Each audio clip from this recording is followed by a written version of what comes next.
welcome to my kitchen. And I'm going to be making some pierogies and ham for dinner, and to go along with that, we're going to have fried cabbage.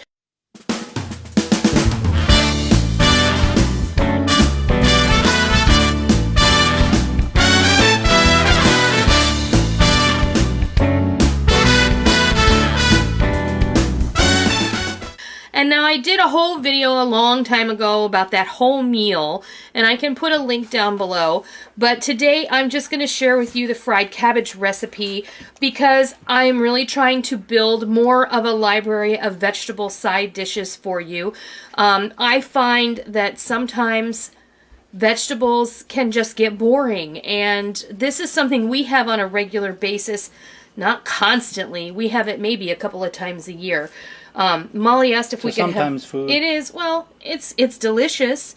And you can choose to use whatever type of cabbage is your preference. But today I'm using a very large head of Nappa cabbage.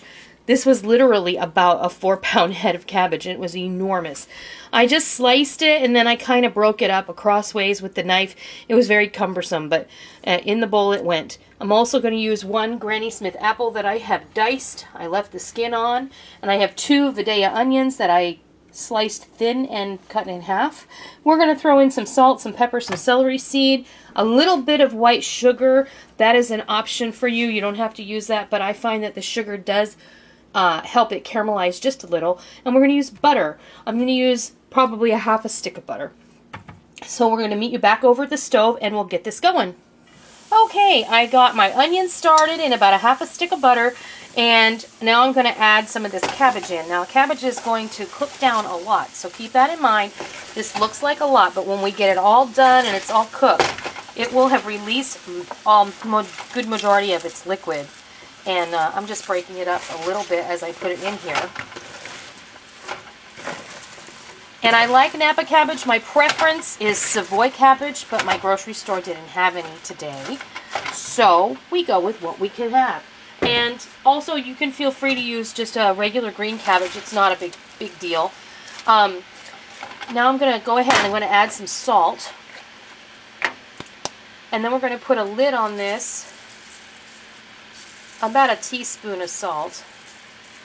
I'm going to put a lid on it and I'm going to let this sweat because it's a little bit hard to stir right now. And when I sweat it, then all the liquid's going to start to come out of it and it'll be able to evaporate once I put it over the high heat in a little while. So we'll be right back and I'll show you what it looks like. Okay, we're back. Look how much this has cooked down.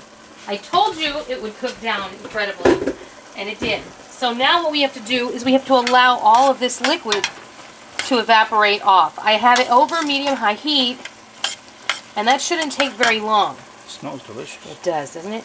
We're going to go ahead and add our apples in now.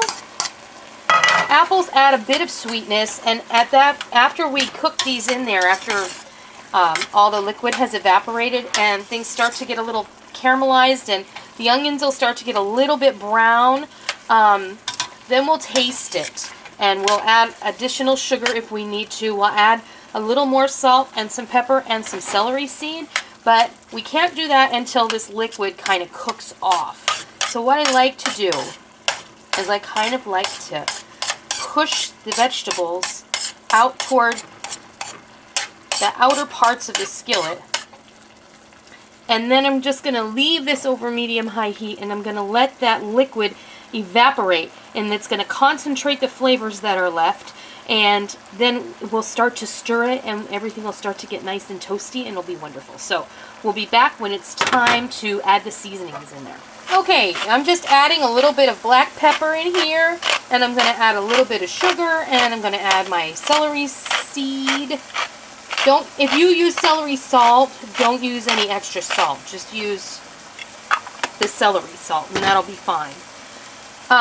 The one thing I wanted to point out is you can see that most of the water has evaporated now, and it sounds different, okay? It's not gurgling, it's sizzling, and you can see that some of the onions are starting to brown up real nice, and just like that, see?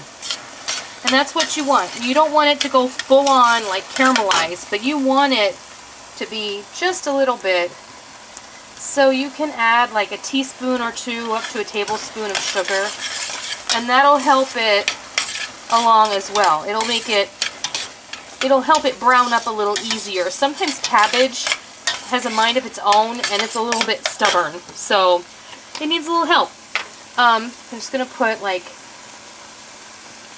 a half a teaspoon of celery seed in there. You don't have to put that in there. We love it. Some people like to have caraway seed. I'm not a big fan of caraway. I like it in some things, but overall, not so much. So I think my cabbage is done, and then what we're going to do is we're going to come back in just a minute, and I'll put some in a bowl so you can see it, and we'll give it a taste, and we'll be right back. Okay, there's our fried cabbage. I just totally had a brain fart. Sorry. It's been a long day. Not really. It's been a great day, but man, don't you hate when that happens? Okay, this is our fried cabbage, and it looks delicious, so let's give it a taste. It smells delicious. It does. It really does. It always smells good when you cook cabbage, right?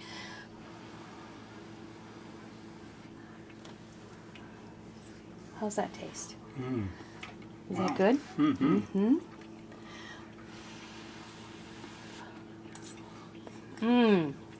Very good. Did you make enough for everybody else? I know you could eat that whole head, because a 5-pound head of cabbage cooks down to nothing. All right. That is outstanding. So there you have it. Delicious fried cabbage we're going to have with pierogies and ham steaks. I hope that you try it. I hope that you love it. And until next time, I'll see ya.